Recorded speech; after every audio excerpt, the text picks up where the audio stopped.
Hello everyone, নমস্কার সবাইকে নতুন একটি ব্লগে অনেক বেশি স্বাগত জানাই। কেমন আছো তোমরা? আমি ভালো আছি।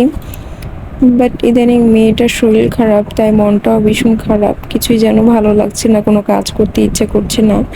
সন্তানের শরীর খারাপ হলে মায়েদের মনে এমনই অবস্থা হয় আর কি। তো আর কি করার, এই সব কিছু তো চলতেই থাকবে, তার ভিতরে তো সংসারের কাজ করতেই হবে। ভালো খারাপ নিয়ে আর কি জীবন। তারপরে এই তো সকালবেলা উঠে বাসি কাজগুলো সেরে পর্দাগুলো আজকে ক্লিন করব ভাবলাম, তাই এখানে 8টা পর্দা নিয়ে নিলাম। ক্লিন করে স্নান করে নিলাম। স্নান করে এখন মালা জপ করতে বসেছি। মালা জপ করে রান্নাঘরে যাব, এমন সময় দেখি রাস্তাটা পিচ ঢালাই হবে আর কি। আমার বিয়ের পর থেকে রাস্তাটা বেশ খারাপ অবস্থা। এর আগের থেকেই নাকি অনেকটা খারাপ ছিল, এখন একটু ভালো হইতেছে আর কি। হয়নি, এখনো হবে।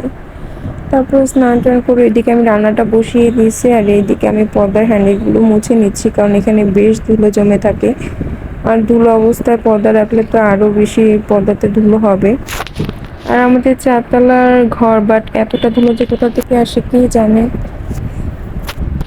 মানে মুছে আর কি রাখা যায় না। সকালবেলা মুছলে আর কি বিকেলবেলা অনেকটা ধুলো জমে। আর আমার চোখে সানগ্লাস দেখতে পাচ্ছি, এটা আমার বরের।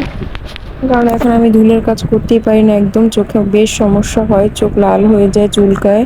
এক কথায় আমার ডাস্ট অ্যালার্জি আছে। দিন দিন যেন বয়স বাড়ছে আর রোগে বাসা বাঁধছে। বয়সের থেকে হয়তো রোগটাই বেশি। যাই হোক, এখন বিকেলবেলা ঝড় উঠছিল, ভাবছিলাম একটু ডাক্তারের কাছে যাব, রেডি হয়েছিলাম। তারপরে আবার বাবু যাবো না বলে মামামের আর কি ড্রেস খুলে দিয়েছি। এখন বৃষ্টি কমছে, তারপরে আমরা সিদ্ধান্ত নিলাম যাবো। মামামের শরীরটা বেশ খারাপ, 2 দিন ধরে ঠান্ডা, বুকে হালকা কফও জমছে। তারপরে তো আমরা যাচ্ছিলাম, মামাম হাই দিচ্ছিল, মুডটা বেশি ভালো ছিল না। আর ডাক্তারের কাছে বেশ অনেক ভিড় ছিল, তার তাই আর কি কোনো ভিডিও করতে পারিনি।